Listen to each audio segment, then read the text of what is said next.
श्री सुखदेव जी सब भूमंडल के ऋषि मुनियों की उपस्थिति में वर्णन करते हैं। कल्पांत में नारायण भगवान की नाभि से ब्रह्मा जी प्रकट होते हैं। ब्रह्मा जी के पुत्र हैं मरीचि ऋषि, मरीचि ऋषि के पुत्र हैं कश्यप ऋषि,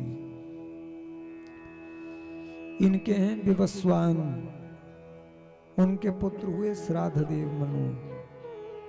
श्राद्धदेव मनु और देवी श्रद्धा के जो संतानें हुई उनमें सबसे बड़े पुत्र हैं इक्ष्वाकु। इन्हीं के एक पुत्र हैं नभग, उनके हैं नाबाघ, उनके हैं अम्बरीश। एकादशी के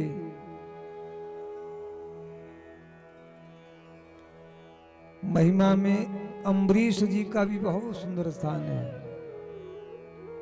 नवम स्कंध में पूरे भक्तों का चरित्र है। इसको भक्तमाल भी कहते हैं, भागवत जी की भक्तमाल। आप सोचिए भागवत जी में राम जी की 30 पीढ़ियों का वर्णन आया है और सारे एक से बढ़कर के एक भक्त। सुखदेव जी कहते हैं परीक्षित, इस सूर्य वंश में ये जो देखो अम्बरीश जी, इन्होंने भगवान की इतनी सुंदर उपासना की, एकादशी का परिपालन व्रत किया। दुर्वासा जी आए, अम्बरीश राजा ने एकादशी का उद्यापन किया। उद्यापन का मतलब होता है आदर सहित विदा कर देना। कई लोग मन में श्रद्धा है, बोले हम भी एकादशी का व्रत प्रारंभ करेंगे, करते क्यों नहीं? बोले डरते हैं। डरते क्यों हैं? बोले एकादशी गला पकड़ लेती है। क्यों पकड़ती है? बोले अगर उद्यापन नहीं किया तो। अरे भाई, इतना श्रेष्ठतम व्रत है एकादशी का। वैष्णव की परम निष्ठा है एकादशी का व्रत। वैष्णव को एकादशी निष्ठ होना चाहिए। जैसे जगदम्बा की आप उपासना करते हैं, कोई कहे हम माता के भक्त हैं, नवरात्र करते हो? बोले नहीं, नवरात्र तो हम नहीं करते। फिर कैसे भक्त हो भाई? मां के चरणों में जिस व्यक्ति की श्रद्धा होगी, उसको कोई कहे चाहे ना कहे, वो नवरात्र के व्रत करेगा। किसने कहा उसको? किसी ने नहीं कहा। महादेव के चरणों में किसी की श्रद्धा है, वो शिवरात्रि का व्रत करेगा। ना कोई ना भी कहे तो भी करेगा, उसकी श्रद्धा है। गणेश जी के चरणों में जिसकी श्रद्धा है, वो गणेश चतुर्थी का व्रत करेगा। कोई उसको प्रेरणा ना दे तो भी करेगा। और एक तरफ हम कहें हम ठाकुर जी के, राम जी के, श्याम जी के, श्री कृष्ण के, ठाकुर जी के भक्त हैं, और एकादशी में बोले हमारी निष्ठा नहीं। तो इसका मतलब हमारी निष्ठा भी कच्ची है कि नहीं? पक्की नहीं हुई है। अम्बरीश राजा ने एकादशी का परिपालन व्रत किया। कभी ऐसा नहीं सोचना चाहिए कि हमसे उद्यापन नहीं होगा तो गला एकादशी पकड़ लेगी। अरे भाई, एकादशी का आश्रय लीजिए। कैसे उद्यापन होगा, कब होगा, बोले वो चिंता फिर मत करिए, ठाकुर जी सब अपने से व्यवस्था करेंगे। और दूसरी बात, एकादशी कहीं पकड़ने वाली नहीं है, गला पकड़ने वाली नहीं है। हमको तो यह समझ में आता है। अब देखो, कई बार ऐसा हो जाता है कि अभ्यास नहीं है और कुछ व्रत कोई ऐसा ले लिया, और फिर यदि कोई कहे बोले महाराज हमारी हिम्मत तो थी नहीं, पर देखा देखी में हमने कर लिया, अब बोले अब यहां फंस गया है, वो बात हो जाए। पर उद्यापन का मतलब होता है विदा, आदर सहित विदा करना। घर में कोई मेहमान आ रहा है तब भी हम स्वागत करते हैं, और मेहमान विदा हो तो भी बाहर तक छोड़ने जाते हैं कि नहीं। यही मतलब है उद्यापन का। आपने जो आमंत्रित किया था, जो संकल्प लिया था, अब आपका पूर्ण हो गया। अब आप भगवान को अर्पण कर रहे हैं, उद्यापन हो गया। अम्बरीश राजा ने उद्यापन किया, इतना बड़ा उद्यापन किया एकादशी का, भागवत जी के नवम स्कंध में वर्णन है। संसार में आज तक किसी ने इतना बड़ा एकादशी का उद्यापन नहीं किया। आप सोचिए, पूरे राज्य में जितने भी ब्राह्मण देवता हैं, जो नहीं भी आए उनके घर में भी सैया पहुंचाई, सब एकादशी का दान। आप सोचो कितना उन्होंने दान किया। सबने फिर भोजन किया। सबसे अंत में अम्बरीश राजा भोजन करने बैठे, दुर्वासा जी आ गए। गुरुजी आप पहले भोजन करेंगे।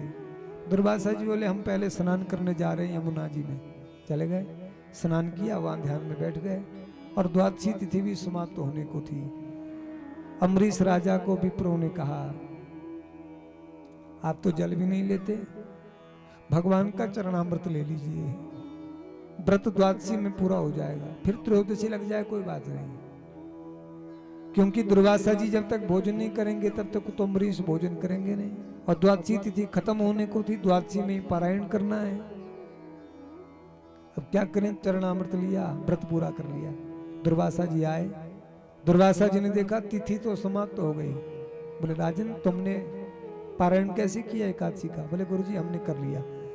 दुर्वासा जी ने यह भी नहीं पूछा कि क्या लेकर के तुमने व्रत पूरा किया। क्रोध आया, अपनी एक जटा उखाड़ी, एक कृत्या भयानक राक्षसी निकली, दुर्वासा जी की ओर और अम्बरीश जी की ओर भागी। अम्बरीश जी तुरंत हाथ जोड़ करके भगवान का ध्यान करते हैं, भगवान नहीं आए, सुदर्शन चक्र आया, कृत्या मारी गई। दुर्वासा जी के पीछे सुदर्शन चक्र भागा, आगे आगे दुर्वासा जी, पीछे पीछे भगवान का चक्र। दुर्वासा जी गए ब्रह्मलोक। ब्रह्मा जी बोले चले जाओ महादेव की शरण में। महादेव की शरण में गए। भगवान महादेव ने कहा चले जाओ नारायण के शरण में। दुर्वासा जी गए, प्रभु बचाओ, किससे? बोले अपने चक्र से। दुर्वासा जी ने कहा मुझे बचा लीजिए। भगवान ने कहा चले जाओ राजा अम्बरीश के पास, उस भक्त के पास। दुर्वासा जी ने कहा आप रक्षा नहीं कर सकते, आपकी शरण कभी व्यर्थ नहीं जाती, आप शरणागत वत्सल है। भगवान ने कहा दुर्वासा जी मेरी शरण में कोई आए, मेरी शरणागति व्यर्थ नहीं होती, इसलिए तो हम तुम्हें बचने का उपाय बता रहे हैं, जाओ। अम्बरीश राजा के यहां पहुंचे दुर्वासा जी। अम्बरीश राजा हाथ जोड़े खड़े हैं। अम्बरीश राजा ने प्रार्थना की ये सुदर्शन चक्र शांत हो जाए। चक्र शांत हो गए। दुर्वासा जी प्रणाम करने लगे। अम्बरीश राजा उनके चरणों में गिर पड़े, गुरुजी ऐसा मत करिए, सुदर्शन चक्र से जरा भी पीड़ा नहीं हुई दुर्वासा जी को। अब आप सोचिए दुर्वासा जी इतने तेज भाग रहे थे, क्या सुदर्शन चक्र पकड़ नहीं पाया? भले वो तो झट पकड़ लेता, पर सुदर्शन चक्र से कोई भी पीड़ा नहीं हुई दुर्वासा जी को, इसलिए क्योंकि जब तक दुर्वासा जी भागते रहे सुदर्शन चक्र पीछे पीछे चलता रहा, तब तक अम्बरीश भी प्रार्थना करते रहे, हे नारायण उनको कोई भी पीड़ा ना हो, उनको कोई कष्ट ना हो, नहीं तो हमको बड़ा दुख होगा, हमारे कारण से गुरु जी को कोई पीड़ा होगी। तो दुर्वासा जी ने तो जगत को बताया वैष्णव भक्त कैसे होते। और एकादशी निष्ठा का प्रभाव देखिए, अम्बरीश राजा की एकादशी निष्ठा का प्रभाव। वैष्णव की एक तो तुलसी जी में निष्ठा होनी चाहिए, दूसरी वैष्णव की एकादशी में निष्ठा होनी चाहिए। सुखदेव जी कहते परीक्षित इस चंद्र वंश में आगे महाराज हरिश्चंद्र, इसी सूर्य वंश में सगर महाराज गंगा जी के प्राकट्य का वर्णन किया है। अंशुमान दिलीप भगीरथ की तप से गंगा जी आई, सगर पुत्रों का उद्धार। फिर सूर्यवंश में खटवंग, उनके पुत्र द्रगवाहु, उनके रघु, उनके अज, उनके चक्रवर्ती श्री दशरथ महाराज, और उनके यहाँ पर श्री हरि देवताओं की प्रार्थना पर 4-4 रूपों में भगवान श्री हरि प्रकट हुए। भागवत जी में 3 अध्यायों में, केवल 3 अध्यायों में राम जी की लीला का वर्णन है भागवत जी में, और 3 अध्यायों में ये जो प्रभु का चरित्र है, सुखदेव जी कहते हैं राजन, तस्यापि भगवानेश साक्षात ब्रह्ममयो हरि अंशांशेन चतुर्धा गात पुत्रत्वं प्रार्थितं सुरैः राम लक्ष्मण भरत शत्रुघ्ना इति संज्ञया। भले भगवान श्री हरि 4 रूपों में इस मंत्र से हुई है भागवत जी में राम कथा शुरू। सीधा ही देवताओं की प्रार्थना पर श्री हरि 4 स्वरूपों में राम लक्ष्मण भरत शत्रुघ्ना इति संज्ञा। फिर सुखदेव जी कहते हैं राम जी का चरित्र अनंत है। चरितम रघुनाथस्य शतकोटि प्रविस्तरम। रामायण शतकोटि अपारा।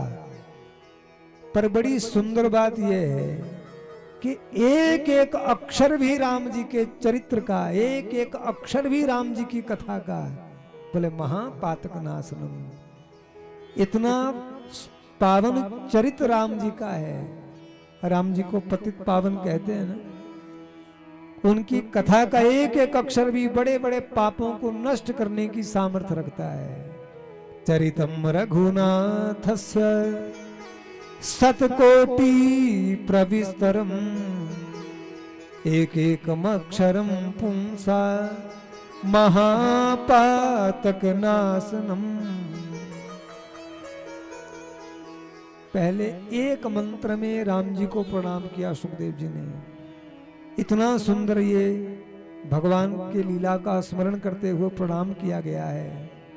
गौरवर्थे त्यक्त राज्यो व्यचरदनु पद्म पदभ्याम प्रियायाः पाणि स्पर्शाक्षमाभ्याम ब्रजपथिरुजो यो हरिन्द्रानुजाभ्याम वैरूप्या सुरपनख्या प्रिय विहर्षा आरोपित भूपिजृंभ त्रस्त्रावधिबद्ध सेतु खलदव दहनम कौशलेन्द्रो बतान। भले सत्य की रक्षा के लिए राम जी गुरुवर थे त्यक्त राज्यो। गुरु जी के लिए, उनका वचन रखने के लिए राम जी वन में चले गए। देखो भाई, यहां पिताजी के लिए कहा जा रहा है गुरुवर थे। भले जैसे माँ गुरु होती है ना बच्चे की, तो बच्चा अपनी माँ को गुरु भी कह सकता है। ऐसे पिताजी भी गुरु हैं। मातृदेवो भव पितृदेवो भवो आचार्य देवो भव। यहाँ कहा जा रहा है गुरुवर थे त्यक्त राज्यो। राज्य का परित्याग कर दिया राम जी ने। किसके लिए? गुरु जी के लिए। तो गुरु जी कौन? बोले यहाँ पिताजी के पिताजी दशरथ महाराज के लिए अर्थ कहा जा रहा है। पिताजी गुरु तुल्य है। वो चले गए राम जी, और इन्हीं रघुनाथ जी ने जब जानकी जी का हरण हुआ, राम जी कुपित हुए, सब दानवों का दावा नल भस्मीभूत हुआ। ऐसे रघुनाथ जी हमारी रक्षा करें, कौशलेन्द्रो बताना।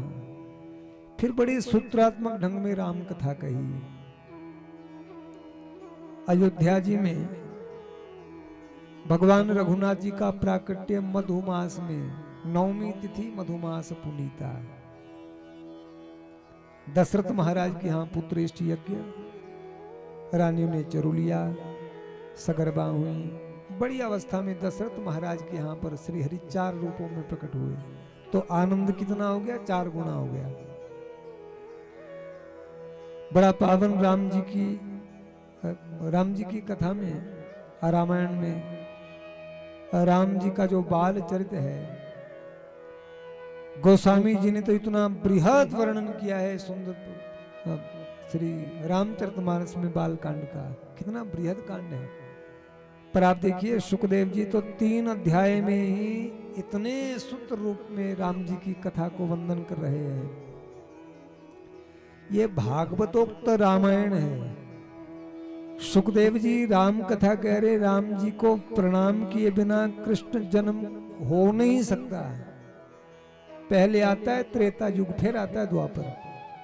पहले आते हैं राम जी, फिर आते हैं श्री कृष्ण, यही क्रम है।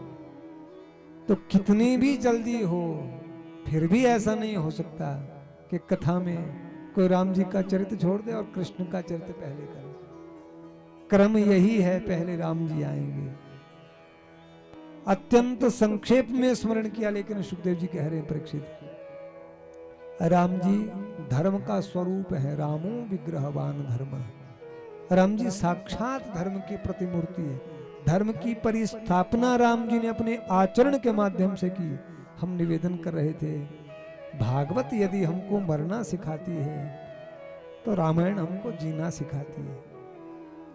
रामायण हमको हमारा धर्म बताती है और भागवत हमको मरण सिखाती है। कैसे? बोले मृत्यु के समय हमको भगवान याद आए। पहला प्रश्न यही ना भागवत जी का कि जिसको मरना है गुरु जी उसको क्या करना चाहिए? अंते नारायण स्मृति जन्म जन्म मुनि जतन कराई, अंत राम कहीं आवत नाही।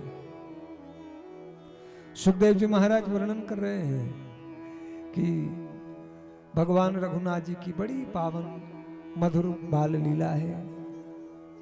विश्वामित्र जी धर्म की परिस्थापना के लिए ले गए, ताड़का का उद्धार किया, गुरु जी की सेवा की, धनुष भंग किया राम जी ने। बड़े बड़े राजा महाराजा जिससे धनुष को नहीं तोड़ पाए, जानकी जी ने वरमाला डाली। धनतेरस को बारात गई थी अयोध्या जी से। और देखो कितनी सुंदर बात है, अभी मार्गशीर्ष का शुक्ल पक्ष चल रहा है, आज द्वादशी है और वैष्णव एकादशी है। क्योंकि वैष्णव स्मार्ता नाम वैष्णवा नाम वो द्वादशी प्रधान जो होगी उसको ग्रहण कर लेते हैं। तो अभी 4 दिन पहले जो पंचमी हुई, देखिए उसी दिन राम जी का, उसी तिथि पर राम जी का विवाह हुआ है। मार्गशीर्ष शुक्ल पक्ष की पंचमी को भगवान श्री रघुनाथ जी का, लक्ष्मण जी का, भरत जी का, शत्रुघ्न जी का विवाह हुआ है। दशरथ महाराज ने जानकी जी का हाथ राम जी को सौंप दिया, राजकुमारी उर्मिला का हाथ लक्ष्मण जी को, मांडवी का भरत जी को, श्रुत कीर्ति का शत्रुघ्न लाल जी को सौंप दिया। बड़ा मंगलमय भगवान का पावन गृहस्थ जीवन है। दशरथ महाराज तो सोच रहे हैं अब राज्याभिषेक हो जाए, सब तैयारी हो गई, पर क्या राम जी की लीला है। देवों ने सरस्वती मां से विनती की, सरस्वती मां ने मंत्रा की बुद्धि को फेर दिया। बलाद कृष्ण मोहाय महामाया पृच्छति, पर सरस्वती जी भी तब सहायक हुई, बोले ये मूल में भगवान की ही सब लीला है। तो कहां तो होना था राज्याभिषेक, कहां हो गया वनवास। राम जी बोले क्या होते हैं 14 वर्ष। जानकी जी लक्ष्मण संग में चले, अयोध्या के लोग चले, तमसा नदी के तट पर सबको छोड़कर राम जी चले गए। समुद्र से काय से रथ चलाओ, बड़ा करुण प्रसंग। और श्रृंगवेरपुर में निषाद राज ने स्वागत, केवट ने चरण धोए, चरणा। प्रयागराज की पावन भूमि में रघुनाथ जी का आगमन, अक्षय वट का दर्शन, बेणी माधव जी का दर्शन, और भरद्वाज मुनि वसहीं प्रयागा। भरद्वाज महामुनि के आश्रम में प्रभु रुके, वहीं से चित्रकूट के लिए फिर प्रस्थान। सुमंत्र जी लौट करके आए हैं, दशरथ महाराज के प्राणांत हुआ। भरत शत्रुघ्न ने अंत्येष्टि कर्म किया, गए थे भरत जी लाने, पर चरण पादुका ही लेकर के आए भरत जी। देखो श्री रामानुज परंपरा के एक बहुत अच्छे आचार्य, उन्होंने एक ग्रंथ लिखा, उस ग्रंथ का नाम है सहस्त्र पादुकम। उसमें भगवान के चरण पादुका की महिमा का वर्णन किया गया है। ये जो चरण पादुका की सेवा होती है, चरण पादुका की संसार में कब प्रारंभ हुई? बोले सबसे पहले चरण पादुका की पूजा प्रारंभ की है भरत भैया ने। राम जी की चरण पादुका का नित्य पूजन करें। और आचार्य चरण ने जो लिखा ग्रंथ सहस्त्र पादुकम, बोले इसमें भगवान के चरण पादुका की महिमा का वर्णन किया गया। भगवान के चरणों का नहीं, भगवान की चरण पादुका का वर्णन किया गया, महिमा कही गई। क्या है भगवान के चरण पादुका की महिमा? बोले कितनी महिमा है हमारे राघव के चरण पादुका की महिमा। बोले राम जी सारे जगत को धारण करते हैं। जेहि सृष्टि उपाई त्रिविध बनाई, संग सहाय न दूजा। जो राम जी इस सृष्टि के आधार हैं, जो ठाकुर जी इस सृष्टि के आधार हैं, बोले उन भगवान का आधार क्या है? चरण पादुका। भगवान ने संसार को धारण किया है, और भगवान को किसने धारण किया? बोले उनकी चरण पादुका ने। अब देखो राम जी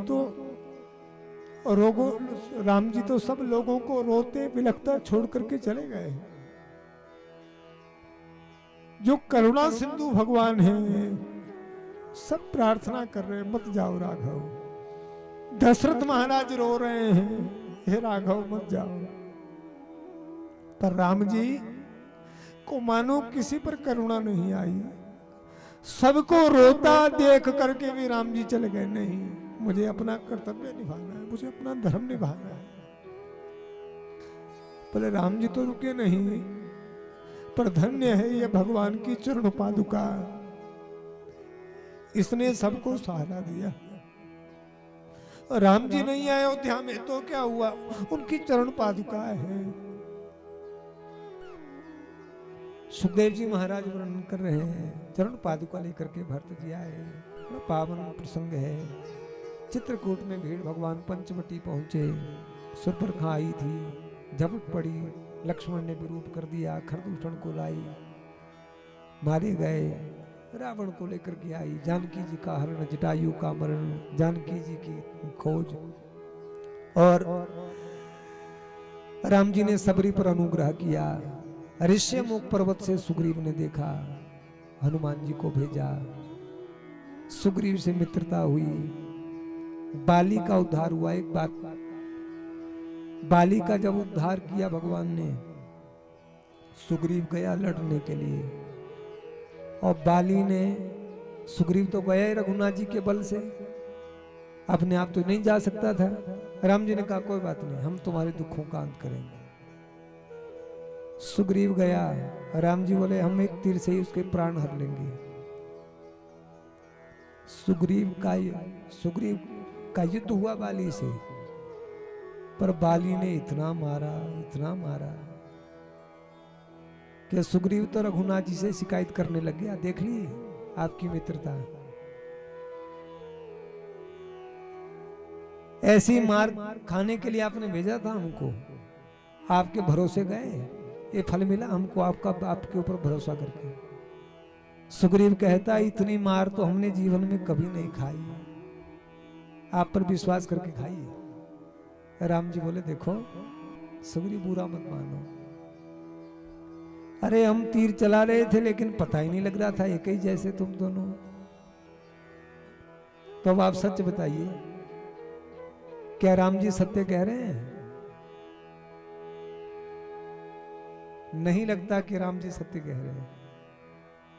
ऐसे कैसे हो सकता है कि राम जी को पता ही ना चले कि सुग्रीव है कि बाली है? बताओ, रामचरितमानस में ही पहले प्रसंग है, सती जी सीता का रूप लेकर के चली गई, तो राम जी ने झट पहचाना कि नहीं? जो जगदम्बा सीता का रूप बना करके आ गई उनको तुरंत पहचान लिया, और यहां कह रहे हैं बाली और सुग्रीव में पता नहीं चला। बोलो, तो ऐसा लगता है ये राम जी लीला कर रहे हैं। ऐसा कैसे हो सकता है कि वो पहचान ना पाए? और सुग्रीव तब कहीं पूछता है फिर आपने सती जी को कैसे पहचान लिया, तो क्या जवाब देते राम जी? तो क्या किया, बोले उसको माला पहनाई, कंठी पहनाई। हम निवेदन कर रहे थे वैष्णव की एक निष्ठा है तुलसी निष्ठा, अब हम भगवान के हो गए। सुखदेव स्वामी राजऋषि परीक्षित को बड़े संक्षेप में 3 अध्याय में जो राम कथा का पावन वर्णन करते हैं। सुग्रीव का बाली का उद्धार हुआ, किष्किंधा का राज्य मिला, जानकी जी की खोज में बानर सेना, दक्षिण दिशा में संपाति से पता चला, हनुमान जी का बलवर्धन हुआ, यहीं से सुंदर कांड प्रारंभ हुआ है। सुंदरे किमना सुंदरम। सुखदेव स्वामी राजऋषि परीक्षित को वर्णन करते हैं, हनुमान जी गए थे लंकापुरी में, विभीषण भक्त से पता चला, जानकी जी से मिले पुष्प वाटिका में, राम कथा कही, मुद्रिका गिराई, फल खाने लगे, अक्षय कुमार आया, हनुमान जी ने उसका उद्धार कर दिया। जब पकड़े गए, रावण ने कहा पूंछ में आग लगा दो, हनुमान जी ने लंकापुरी जलाने लगे, पूंछ बुझाई, चूड़ामणि लेकर के आए, समुद्र के तट पर सेतु बंद हुआ और भगवान शिव की परिस्थापना रघुनाथ जी ने की। यही रामेश्वर भगवान। बोलिए रामेश्वर भगवान की नमः। पार्वती पते हर हर महादेव। रामेश्वर भगवान की परिस्थापना हुई। 4 धाम हैं। सतयुग का धाम है भगवान बद्रीनाथ जी, और त्रेता युग का धाम क्या है? रामेश्वर जी। और द्वापर का धाम क्या है? बोले द्वारिका जी। और कलयुग का धाम क्या है? बोले श्री जगन्नाथ महाप्रभु। और देखो ये 4 कमरे हैं, ये 4 स्थान है भगवान के। सुबह सबसे पहले उठ करके हम लोग क्या करते हैं? स्नान। तो भगवान सबसे पहले क्या करते हैं? बोले स्नान। कहां करते हैं? बोले रामेश्वरम। और स्नान करने के बाद फिर हम क्या करते हैं? बोले फिर पूजा करते हैं। तो रामेश्वर में भगवान स्नान करते हैं और फिर तप के लिए बैठ जाते हैं बद्रिका आश्रम में। और जब पूजा पूरी हो जाती है फिर हम क्या करते हैं? बोले भोजन करो। तो भोजन कहाँ करते हैं? बोले अब तो जगन्नाथ जी चलो। देखो भाई, श्री जगन्नाथ महाप्रभु का जो मंगलमय दर्शन है ना, संसार की सबसे बड़ी रसोई वहां बनती है। तो जगन्नाथ जी में हमको एक विप्र ने हमको कहा, वो बोले इतना भगवान को भोग लगता है? तो वो बोले यहां जगन्नाथ प्रभु का जो भोग लगता है ये सारे देवी देवताओं को यहां भोग लगता है। आप हम लोग तो कभी कभी देवी देवताओं को भोग लगाते हैं, वहां नित्य सारे जगन्नाथ जी सारे जगत के नाथ हैं, सब देवताओं के लिए वहां नित्य भोग की व्यवस्था होती है। और श्री जगन्नाथपुरी में जो भोजन सिद्ध करते हैं ना, रसोई बनाते हैं, उनका भाव ऐसा रहता है, वो पुरुष होकर के भी रसोई बनाने वाले, उनका भाव ऐसा लगता है, उनका भाव ऐसा लगता है। बोले हम भगवान की गृहिणी हैं, अपने को भगवान की गृह स्वामिनी मानते हैं। जैसे गृहिणी भोजन तैयार करती है, वहां वो रसोईया, उनको ऐसा लगता है हम ठाकुर जी की गृहिणी हैं। जैसे गोपी भाव है ना, ऐसे वहां इस भाव से वो रसोई सिद्ध की जाती है, तब वो भगवान वहां भोजन होता है। तो पहले सुबह स्नान, फिर तप, फिर भोजन, और फिर बोले शयन, और शयन भगवान द्वारिका जी में करते हैं। बोलो रामेश्वर भगवान की। श्री सुखदेव स्वामी राजर्षि परीक्षित को कह रहे राजन, उसके बाद में लंकापुरी पर विजय प्राप्त करके जानकी जी को लेकर के राम राज्य के परिस्थापना हुई है। राम राज्य सबसे आदर्श राज्य है। दैहिक दैविक भौतिक तापा, राम राज ना काहू हुई व्यापा। भगवान रघुनाथ जी का, श्री सीता रामचंद्र भगवान के इस चरित्र का थोड़ा भी जो श्रवण करते हैं, बोले राम जी की कृपा से उसके कर्म बंधन छूटते हैं। उनके हृदय में रघुनाथ जी के प्रति भक्ति की वृद्धि होती है। भक्तियो तो वर्धनम। रघुनाथ जी सबका मंगल करें, मंगल भवन अमंगलहारी। द्रवहूं सो दशरथ अजर बिहारी। 3 अध्यायों में राम जी के चरित्र को वंदन करके फिर सुखदेव जी कह रहे हैं, चंद्रवंश में ब्रह्मा नारायण की नाभि से ब्रह्मा जी के पुत्र हुए अत्रि, अत्रि के चंद्रमा, चंद्रमा के बुद्ध, बुद्ध के पुरुरवा। इस चंद्रवंश में आगे चल करके, इस चंद्रवंश में आगे महाराज गाधी, जमदग्नि जी, परशुराम जी, नहुस, अयाति, फिर यदु महाराज, फिर इस सूर्यवंश में देवमेढ़ राजा, उनकी एक रानी के एक पुत्र हुए, उनका नाम है यदु, और दूसरी के 2 पुत्र, उनके नाम रखे अर्जन्य पर्जन्य। ये जो यदु हैं, इसी वंश में भगवान का प्रादुर्भाव, चंद्रवंश का नाम है यदुवंश। सुखदेव स्वामी कहते, राजन मथुरा मंडल में शासन कर रहे थे उग्रसेन महाराज। अधर्म जब बढ़ने लगा, पृथ्वी दुखी हुई। जब धर्माचरण होता है, पृथ्वी प्रसन्न होती है। अधर्म होने लगे, पृथ्वी दुखी होती है। गो स्वरूपा पृथ्वी ने दुख निवेदन किया। देवताओं ने भगवान से निवेदन किया, और तत्र गत्वा जगन्नाथम देव देवम वृषाकपिम पुरुषम पुरुष सुक्तेन उपतस्थे समाहितम। भगवान बोले, मैं अवतार लूंगा। भगवान की तो प्रतिज्ञा है, यदा यदा ही धर्मस्य ग्लानिर्भवति भारत अभ्युत्थानम अधर्मस्य तदात्मानं सृजाम्यहम्। देवता सब तैयारी करने लगे। सुखदेव स्वामी कहते हैं, परीक्षित मथुरा में उग्रसेन महाराज शासन कर रहे थे। उनके छोटे भाइयां देवक, उनकी बेटियां देवकी, देवकी का विवाह हुआ वसुदेव जी के साथ। सौरी मंडल से बारात आई, विदा होने लगी। कन्यादान जब हो गया, देवी देवकी जा रही है ससुराल। कंस छोड़ने जा रहा है, आकाशवाणी हुई, इसी काष्टम गर्भ तुम्हें मारेगा। कंस देवकी को मारने के लिए तैयार हो गया। देखो, कंस ने वसुदेव जी के ऊपर तलवार नहीं चलाई, नहीं तो देवकी को मारने की जगह सोचता कि चलो वसुदेव जी को ही मार दो, कहां संतान होगी देवकी के। पर ऐसा नहीं, क्यों? बोले हमारी बहन विधवा हो जाएगी, और यदि हम देवकी को ही मारेंगे तो सौभाग्यवती होकर के ही इसके प्राण निकलेंगे। देवकी को ही मारने के लिए तैयार हो गया। वसुदेव जी बोले, अरे देवकी को मार करके तो अमर नहीं हो जाएगा। जातस्य ही ध्रुवो जन्मम ध्रुवम ध्रुवम जन्म मृतस्य च, जातस्य ही ध्रुवो मृत्यु। जिसका जन्म हुआ उसको मरना ही एक ना एक दिन। कोई संतान होगी मैं तुम्हें दे दूंगा। देवकी को छोड़ दिया कंस ने। इन्हीं देवकी के 6 बच्चों की निर्मम हत्या कंस ने की थी। सप्तम में शेषनाग जी आए। भगवान ने योग माया से कहा, उस बच्चे का संकर्षण किया गया, रोहिणी के पेट में स्थापित कर दिया गया। ये भी वसुदेव जी की भार्या है, कंस के भय से नंद गोकुल में रहती है। फिर सुखदेव स्वामी कहते, राजन देवी देवकी वसुदेव जी ने इतने कष्ट सहन किए, जेल में बंद कर दिया है, उनका सब कुछ हरण कर लिया कंस ने। गलती कोई नहीं, उनका अपराध कोई नहीं, फिर भी इतनी सजा।